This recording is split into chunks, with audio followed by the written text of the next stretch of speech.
দক্ষিণ এশিয়ার দুই প্রতিবেশী দেশ ভারত পাকিস্তানের সম্পর্ক বরাবরই চিরবৈরী। পহেলগাম কাণ্ডের পর থেকে দুই দেশের সম্পর্ক সাম্প্রতিক সময়ে একেবারে তলানিতে ঠেকে। উত্তেজনার পারদ তুঙ্গে উঠে যুদ্ধ প্রস্তুতিতে, সীমান্তে চলে মহড়া। এবার তা রূপ নিল সরাসরি যুদ্ধে।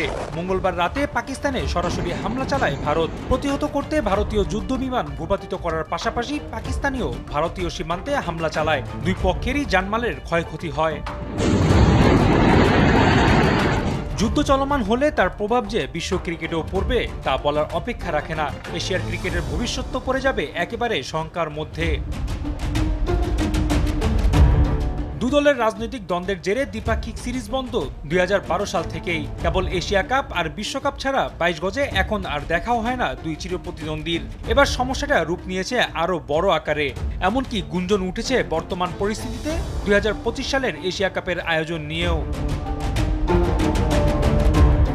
মূলত এবারের এশিয়া কাপের আয়োজক ভারত। আর কিছুদিন আগেই টুর্নামেন্টটি নিয়ে আশঙ্কার কথা জানায় ভারতের একাধিক গণমাধ্যম।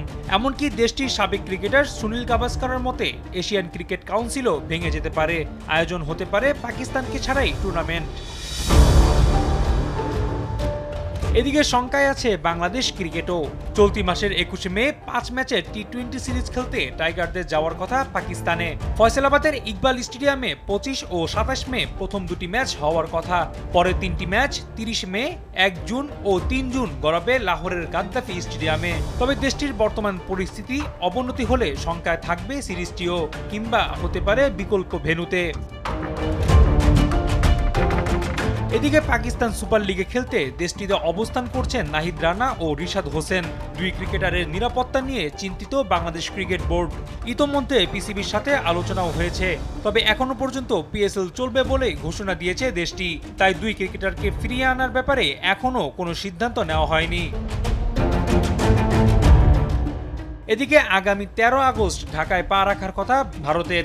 3টি করে ওয়ানডে ও টি-20 সিরিজ খেলতে দেশে আসবে দলটি। তবে টাইমস অফ ইন্ডিয়া কিছুদিন আগেই দাবি করে বাংলাদেশ সফরও স্থগিত করতে পারে ভারত। রাফি আমিন, RTV।